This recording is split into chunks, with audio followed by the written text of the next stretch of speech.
Nang handa na ang kandila, tinawag ni Amy Hawk sina Dong at Baek Gang, dahil sa puntong iyon ay tapos na ang lahat ng paghahanda. Ngayon, ang Priest of Immortality ay may kakayahang maabot si Nana. Sa parehong panahon, naramdaman ng dating estudyanteng nakakulong ni Yu Jong-shin na pumasok ang kanyang guro sa Incense Hall. Itinuring niya itong magandang palatandaan. Hinaplos niya ang inukit na kahoy na fox sa kanyang balikat at naisip na, sa kabila ng mga plano ng guro, kabiguan ang naghihintay dito. Napagtanto niya na hindi nakakayanin ni Yu Jong-shin na magpatuloy nang wala siya. Samantala, nagsasanay si Song Hail kasama si Baek Gang. Naiintindihan niyang noong unang araw ng pagsasanay, natalo siya matapos gamitin ang 300 anyo ng espada. Kalaunan, bumaba ito sa 200, 100 at sa huli 50 anyo. Ngunit ngayon, ginamit ni Baek Gang ang 8 anyo ng espada at natalo si Song Hail matapos ang 2 anyo lamang. Tinitingnan ng resulta, napagtanto ni Baek Gang na kaya niyang ipagkatiwala ang pamamaraan ng espada sa langit at lupa. Walang enerhiya ang makapagbibigay sa kanya ng walang hanggang buhay, kaya't malamang makakasalamuha pa rin niya ang mga espiritu na kagaya niya. Sigurado si Baek Gang na makikilala niya ang espiritong kasing sigla ng kanyang guro. Kinagabihan, iniulat ng tagapamahala na tapos na ang paghahanda para sa ritual. Malapit na nilang isagawa ito, at matatagpuan ng espiritu ang kapayapaan sa kabilang buhay. Sa wakas, nakipagkita siya sa isang manggagamot na gumamit ng acupuncture upang ihanda ang bata para sa ritual. Hindi ito ang uri ng pagsisimula na inasahan ni Baek Gang, at natawa na lamang ang guro habang pinapanood ito, dahil hindi rin niya inaasahan ang ganitong sitwasyon. Dumating na ang oras para kay Yu Jong-shin na basahin ang banal na kasulatan. Humigas si Baek Gang sa kanyang pwesto, at habang binabasa ni Yu Jong-shin ang kasulatan, inulit ito ni Baek Gang. Sa parehong oras, ginamit ng manggagamot ang acupuncture. Ayon sa orasayon, nalutas na ng espiritu ang lahat ng suliranin nito, kaya't panahon na upang magpunta sa masayang lupain. Kailangang tulungan ng espiritu ang mga tao na maunawaan ang katotohanan, dahil balak nilang pagalingin ang tagapagmana gamit ang espiritual na kapangyarihan na iiwan nito. Kaya't nakiusap si Yu Jong-shin na ang espiritu na natigil sa pagitan ng langit at lupa ay pakawalan na. Pagkatapos nito, ang espiritu ay nagsimulang lumiwanag sa gintong liwanag. Sa sandaling ito, kahit si Dong ay nakita ang espiritu at malinaw na hindi niya inaasahan na naroroon ito. Ramdam ni Baek Gang ang kanyang sarili na napuno ng espiritual na enerhiya, ngunit bigla na lamang ipinahayag ni Yu Jong-shin na hindi niya makontrol ang daloy ng enerhiya. Mukhang nagkamali sila sa isang bahagi ng ritual. Nakiusap si Dong kay Yu Jong-shin na gumawa ng aksyon, ngunit hindi pa niya naiintindihan kung saan nagkamali kaya't hindi niya maayos ang anumang problema. Hindi nila kayang iwan si Baek Gang na mamatay doon, kaya't napagdesisyonan nilang putulin ang koneksyon. Hindi maunawaan ni Dong kung ano ang nangyayari sa katawan ng kanyang mentor. Nalaman nila na ang espiritu ay naipit sa pagitan ng mundo ng buhay at ng kabilang buhay. Una, nagdesisyon si Yu Jong-shin na tapusin ang ritual. Habang patuloy na sumisipsip ng espiritual na enerhiya si Baek Gang, pinilit ni Dong si Yu Jong-shin na makahanap ng solusyon ng mabilis. Biglang nagtanong si Dong kay Baek Gang kung ano ang uli nitong mga salita, dahil malapit nang sumabog ang katawan nito at mamatay. Hindi maintindihan ni Baek Gang kung bakit siya kailangang sumabog, ngunit ipinaliwanag na sobrang dami ng espiritual na enerhiyang na-absorb niya, at wala nang natitirang oras. Kaya't hiningi ni Dong ang kanyang huling kahilingan at nangakong ipapahayag ito sa Baek clan. Pagkatapos nito, niyakap niya si Baek Gang, umaasang makakahanap ito ng kapayapaan pagkatapos ng kamatayan.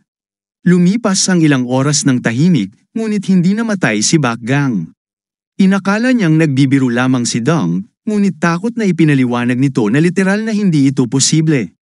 Sa totoo lang, dapat patay na si Baek Gang dahil hindi siya multo o Diyos. Walang tao ang makakaya ng ganoong karaming espiritual na enerhiya. Isa lamang ang posibleng paliwanag kung naranasan na ni Baek Gang ang kumpletong pagbabago ng kanyang balangkas. Napaisip si Baek Gang na maaaring may kinalaman ito sa bulaklak na usbong at napagdesisyonan niyang alamin kung espesyal ang kanyang katawan dahil sa canal disease. Wala pang naobserbahang ganitong sintomas si Dong, ngunit biglang napansin nila na nawawala na ng malay ang pinuno ng aklatan. Sa huling lakas ni Yu Chongzin, ipinaliwanag niyang nabigo ang ritual at halos napatay niya si Bakgang. Ipinaliwanag ni Dong na ginamit ni Yu Chongzin hindi lamang ang Heavenly Candelabra, kundi pati na rin ang Sign of the Six Souls, na tiyak na magpapapaikli ng kanyang buhay ng ilang taon pagkatapos ng ritual. Dahil napakahalaga ng sitwasyon, wala siyang ibang pagpipilian. Sinabi ni Yu Chongzin na kapag namatay ang mga kandila, ang banal na espada ng immortalidad ay muling maiiwang gumagala bilang isang ligaw na espiritu. Sinabihan niya si Bakgang na magmadali kung nais nilang tapusin ang ritual sa tamang oras. Kaya't kinailangan nilang bumaling sa isang estudyante. Hindi ito naunawaan ni Dong at Bakgang dahil alam nila ang tungkol sa dating estudyante ni Yu Chongzin. Ipinaliwanag niya na kahit nagkamali ang bata noon, ito'y isang aksidente. Ang madilim na kapangyarihang nagmumula sa Forbidden Treasures ang nagpagulo ng kanyang isip. Nang lumala ang sitwasyon, personal na ikinulong ni Yu Chongzin ang bata sa Cave of Repentance. Habang nakakulong, maraming pagsubok ang hinarap nito, ngunit sa totoo lang, isa siyang mabait na bata. Binalaan ni Yu Chongzin na kinamumuhian ng bata ang mga tao, ngunit nananatiling kalmado sa presensya ni Jin Liang at Suan. Kaya't kailangang samahan nila ito. Sa wakas, nakarating sila sa labas ng teritoryo ng Chan sa Cave of Repentance.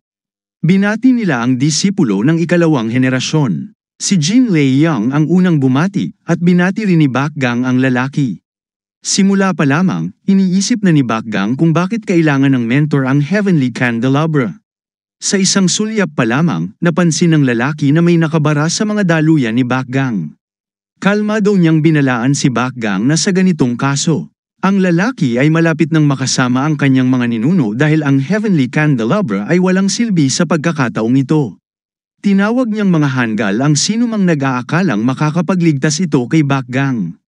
Sa gitna ng mga pangyayari, parehong sina Jin Liang at Suan ang nagsabi sa lalaki na siya'y masyadong malupit. Hindi maintindihan ng lalaki ang pagbabago ng asal ni Jin Liang, na dati palaging mabait sa kanya, ngunit ngayon ay bigla itong sumigaw. Kalma namang ipinaliwanag ni Bakgang na kailangan niya ng tulong at nararapat lamang na ipaliwanag ng pinuno ng silid-aklatan ang sitwasyon. Sa hindi inaasahang pagkakataon, hiniling ng lalaki kay Bakgang na iabot ang kanyang kamay at agad siyang tinanong tungkol sa diabolical na pamamaraan na ginamit nito para maakit ang kanyang mentor at ang iba pa. Matapos iyon, mahigpit niyang hinawakan ang kamay ni Bakgang. Naguluhan si Bakgang at binawi ang kanyang kamay, hindi maunawaan ang ginagawa ng lalaki. Nakita niyang malinaw na natataranta ito, hindi maintindihan kung bakit hindi tinablan si Bakgang ng kanyang atake. Ayon sa lalaki, pinindot niya ang meridian ni Bakgang na dapat ay nagdulot ng matinding sakit. Nang biglang bumagsak mula sa bulsa ng lalaki ang isang laruan na gawa sa kahoy, napansin ito ni Suan. Inakala niyang ito ay isang aso, ngunit mariing itinaman ng lalaki na ito ay isang sorrow. Napagtanto ni Bakgang kung sino ito at agad niyang nalaman kung saan ito nagtatago. Nagulat ang lalaki nang malaman niyang nakikita rin ni Bakgang ang espiritu ng sorrow. Galit ang sorrow, hinihiling sa lalaki na ilagay siya sa tamang lugar, at tinawag pa si Bakgang na isang magnanakaw ng bulaklak. Ang mga babae na saksi sa pangyayari ay natanto na ito'y multo ng isang sorrow na tila inakit ang kanilang kapatid.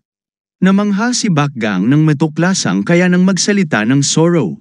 Maging ang sorrow ay nagulat dahil noong una ay hindi naririnig ni Bakgang ang kanyang boses. Sinabi ng sorrow na tila nagkaroon si Bakgang ng bagong kakayahan matapos kainin ng sibuyas na ninakaw mula sa kanya. Bagamat ipinaliwanag ni Bakgang na hindi niya gaanong naramdaman ang pagbabago, tila ito ang naging dahilan ng kanilang koneksyon. Hindi maintindihan ng lalaki kung paano naririnig ni Bakgang ang sorrow, lalo na't kahit siya ay hindi marinig ito. Ipinaliwanag ng sorrow na tanging ang mga may dalisay na puso at isipan lamang ang may kakayahang makarinig sa kanya. Sa puntong ito, napagtanto ni Bakgang na ito ang tamang pagkakataon upang humingi ng tulong.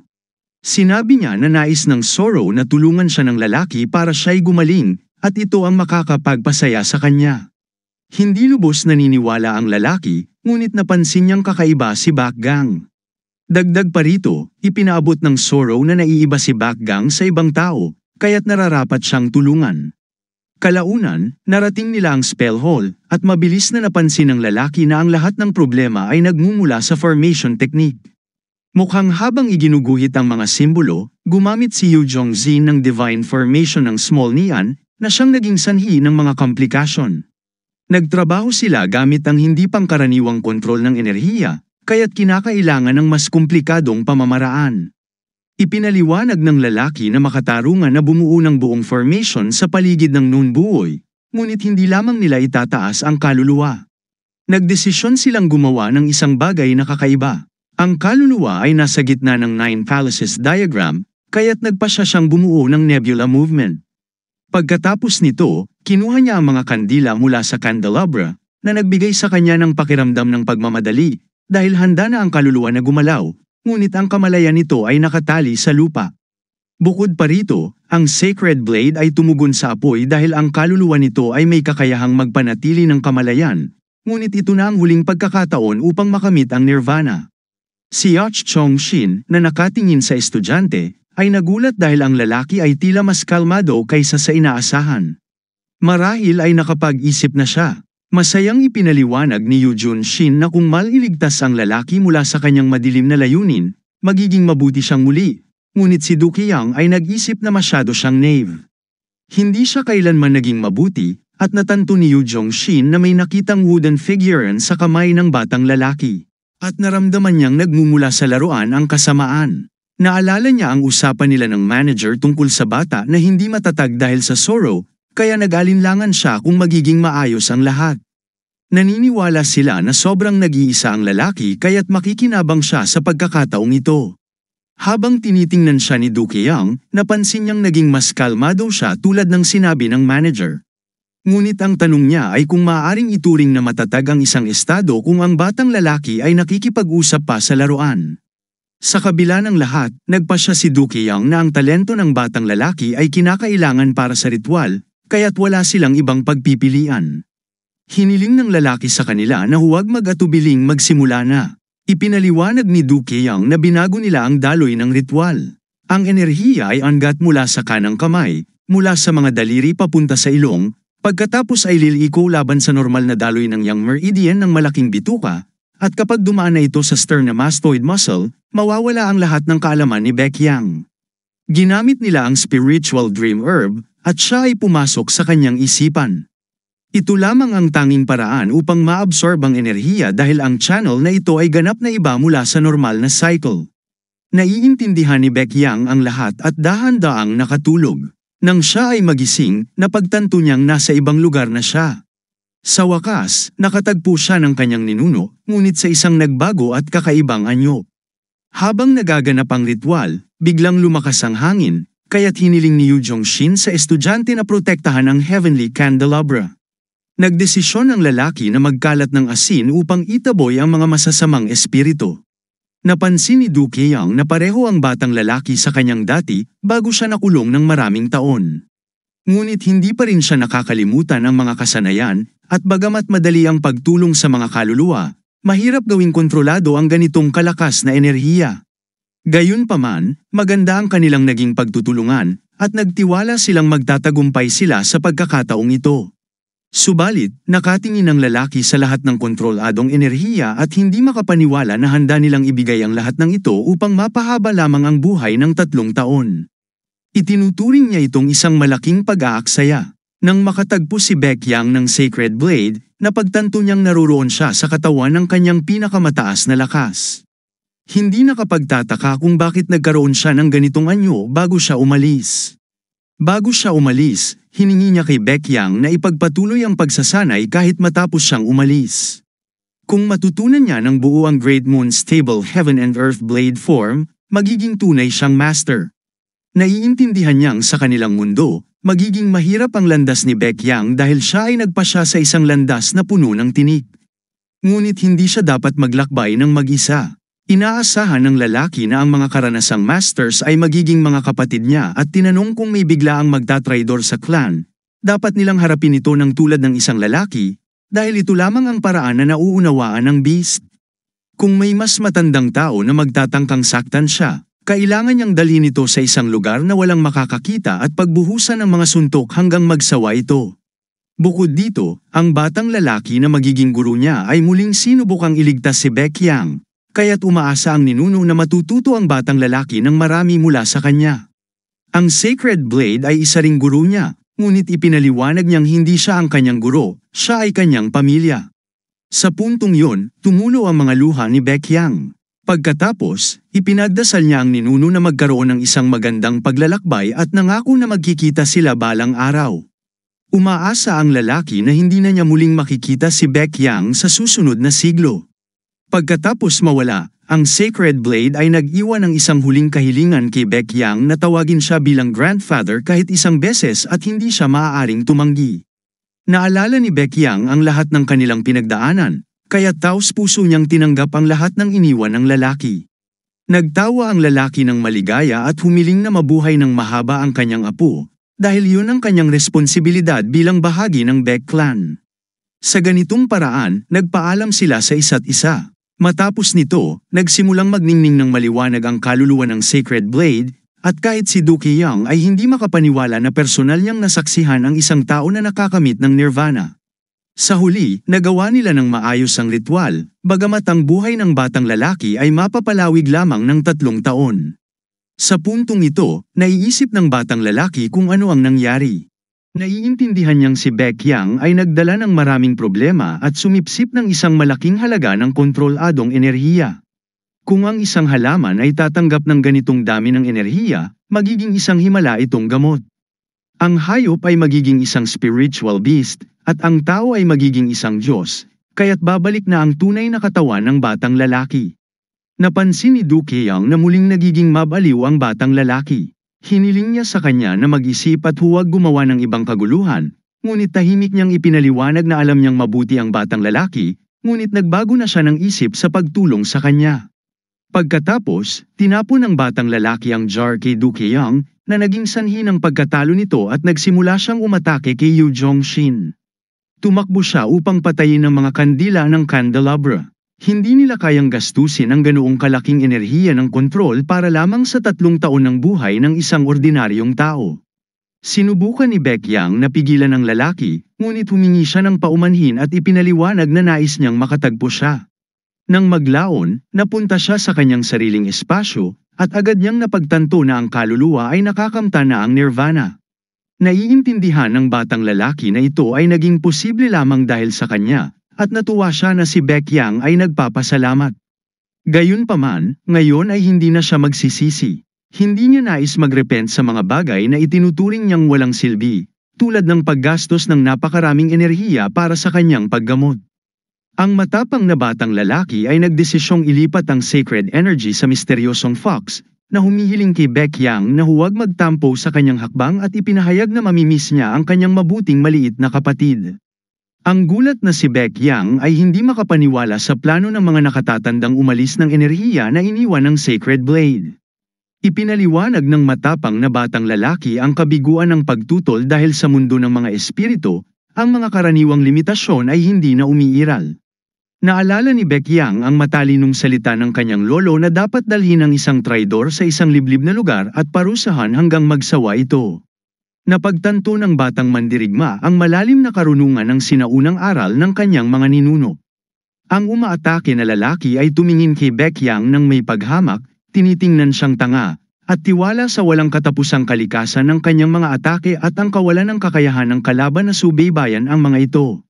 Ngunit sa oras ng paglapit, ibinagsak ni Baekhyang ang isang malakas na suntok direkta sa matapang na mukha ng kalaban.